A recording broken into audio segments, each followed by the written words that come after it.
Welcome to the deep dive.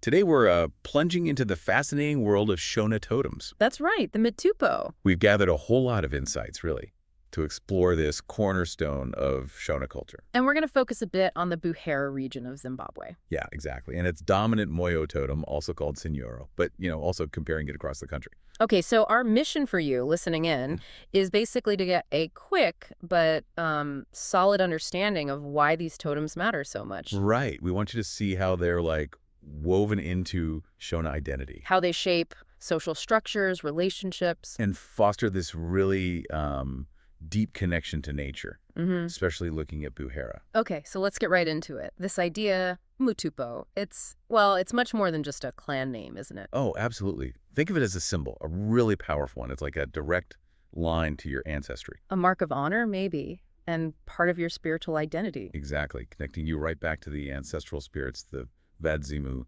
And what's really interesting is what knowing your mutupo actually does for you. Yeah. Well, it tells you immediately about your lineage, your family line. Right. And it gives you sort of guidelines for behavior, things you should do and definitely things you should avoid. Ah, the taboos. The taboos, yeah.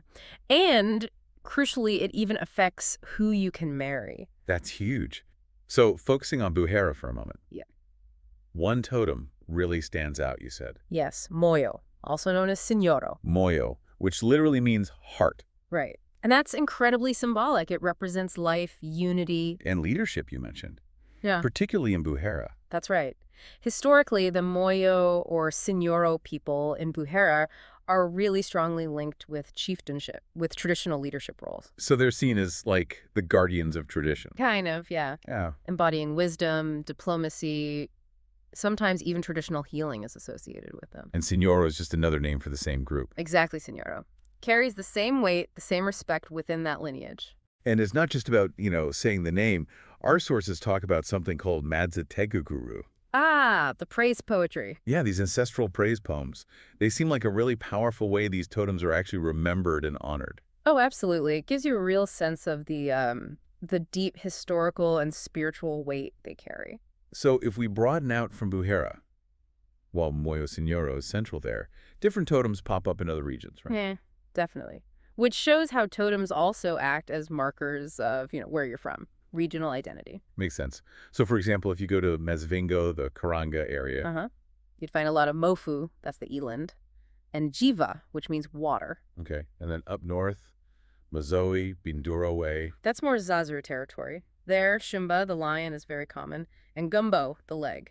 Interesting. And further east, like Mutoko, Manika region. Yeah, over there you'll encounter Nazu, the elephant, and Tembo, the monkey, quite a bit. Different places, different symbols. And what about areas like Matabele land with Inabile influence? Well, totems are certainly recognized there, but the Ndebele praise names, the Isibongo, which are like surnames expressing lineage, they often play a perhaps slightly different but related role in expressing identity and ancestry. Right. So circling back to Buhera, which has that mix of Manika and Karanga heritage. Yes. And that's where the Moyo Sinyoro presence is just particularly strong. Which kind of leads us nicely into how these totems actually affect daily life. You mentioned taboos earlier. Yes, the Zviera. These are specific things people connected to a certain totem should avoid doing or eating. Okay, give us an example, like for Moyo Sinyoro. Well, for some Moyo families, there's a taboo against eating meat that resembles blood or organs. Ah, you can see the connection to heart there. Potentially, yeah. And you see similar things with others. People of the Shumba totem, the lion, might be forbidden from eating lion meat. Makes sense. Nizu, elephant. Avoid eating elephant. Yeah. And for the Tembo totem, the monkey eating monkeys or baboons is forbidden. And these aren't just suggestions, are they? No. There's a strong belief behind it. The idea is that breaking these taboos can bring misfortune, bad luck. Not just to you, but the whole clan. Exactly. It really underscores how strong those spiritual and ancestral bonds are felt to be. Wow. Okay, another really key aspect you touched on was marriage. Yes, totemic exogamy, marrying outside your own totem group. Which is followed very strictly in Buhera. Very much so. The rule is, Kurana Vimatupo Mumwe is generally prohibited marrying someone with the same totem as you. And why is that? What's the thinking? The basic idea is that sharing a mutupo means you share an ancestry, a bloodline. Even if you don't know the person or aren't closely related now? Exactly, even if the connection is distant or forgotten. The totems signifies that shared origin. And this isn't just Buhera, right? This practice is common elsewhere. Oh yes, it's a widespread principle in many Shona communities and helps structure the community, creating links between different lineages. Now, thinking about today, modern life, cities, Western influence, changing religions, is this knowledge of totems fading, especially among younger people? That's a really valid question and something people talk about. There are definitely challenges, shifts happening, but it's also clear that totems still hold real significance, especially in important life events. That's why. Funerals, weddings, traditional healing ceremonies, totemic identity, and customs often play a really central role there. So it's not disappearing. Not entirely, no. And there are active efforts to keep it alive. You hear about elders passing down knowledge, schools sometimes incorporating it, traditional leaders emphasizing it. Through oral traditions, recordings too. Yes, trying to preserve it through various means. Remembrance is key. Okay, to really get a feel for the depth here, maybe we look at a specific example. You mentioned the Ngara totem earlier. Ah, yes, the Ngara, the porcupine. The porcupine. So what are the characteristics associated with Ngara? Well, the sources link it to cleverness, agility, and a kind of sharp instinct, much like the animal itself. Is there a story behind it? An origin story? There is, yeah. It involves an ancestor named Buhera. He was known for being, well, very clever and quite stealthy, like a porcupine. Okay. And the story goes, Buhera spent time observing porcupines, how they moved quietly, how they blended in. He learned about being discreet, aware. And this helped him how? Well, because he was so observant, he noticed some strangers trying to steal food from the village supplies. Ah. And using that stealth he'd learned, he managed to quietly alert the other villagers without the thieves knowing. So they stopped the theft. They did. And because of Buhera's cleverness, his caution, his bravery in that moment, the porcupine became his family's totem. Wow, that's a great illustration. A symbol of those specific qualities. Exactly. It connects the totem directly to an ancestral deed, a lesson learned. And does that connection still resonate today for people with Ngara totem? Very much so. They're often encouraged to embody those same qualities. Be observant, be patient, be protective. So respecting your totem is like honoring that ancestor, Buhera, and his wisdom. Precisely. It's about honoring the ancestors and the lessons they passed down through these symbols. Okay, so stepping back again, if we look at the big picture, what are the main sort of overall purposes of these mitupo in Shona culture? What do they do? I think fundamentally they provide a really strong sense of identity and belonging. Connecting you to family, clan, community. Yeah, creating that shared history, shared tradition. And importantly, they foster respect for nature. Because your lineage is linked to a specific animal or plant. Right.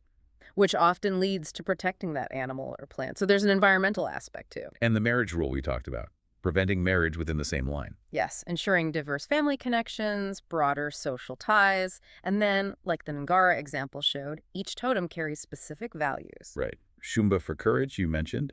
Soko, the monkey, for intelligence. Exactly. Ninzu, the elephant, for wisdom. So they teach values. And they must create instant connections, right? If you meet someone with the same mutupo. Absolutely. It's an immediate bond, a form of social glue. They help maintain community ties. So preserving culture, linking to the past, environmental awareness.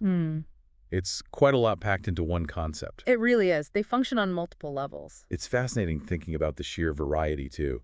Beyond Moyo and Ngara, we touched on a few, but there are many others, aren't there? Oh, a whole range, each with its own meaning, its own nuances. We mentioned Shumba, the lion bravery, leadership. Nizu, the elephant wisdom, patience, strength. Moyo, we focused on heart leadership and Buhera, but you said it can also relate to the eland, symbolizing gentleness. Yes, there can be overlaps or variations. Mofu is more directly the eland, often symbolizing love and unity. Okay, so Sako, the monkey, intelligence, adaptability. Shiri is a general term for bird, but then you have specifics like hungwe, the fish eagle linked to wisdom, vision. What else? Nyati.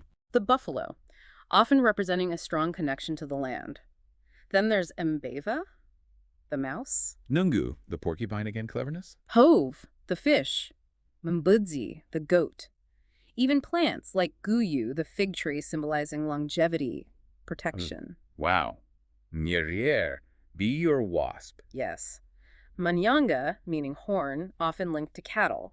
And even Jakara, the leopard, less common but associated with bravery and skill. It's like a catalog of the natural world. It really is. And as we noted, names can vary regionally. Sometimes different animals might represent the same lineage in different places. But the core idea holds. Each mutupo has its own values, its own taboos, its own teachings passed down. That's the consistent thread, yes. So as we sort of wrap up this deep dive, it's just incredibly clear that mitupo are, well, there's so much more than just animal names. Absolutely. They are a living, breathing, essential part of Shona identity. Connecting people to their history, their values. And to the natural world around them in a very profound way. They really do seem vital for building those family and community bonds. Promoting respect, ensuring cultural continuity. It's a rich heritage. So, for you listening, maybe consider your own connections. Could you have a totem in your family history? Yeah, maybe ask parents, grandparents. See what stories or symbols are there. Reflecting on those, whatever your background, could be a really interesting way to connect with your own sense of identity and where you come from. Definitely food for thought. And maybe one final thing to ponder. How might understanding this concept, these deep ancestral connections through totems, give us insights into other ways cultures build identity? Yeah, and maybe into that fundamental human need we all have for belonging, for shared meaning in our lives. Something to definitely think about.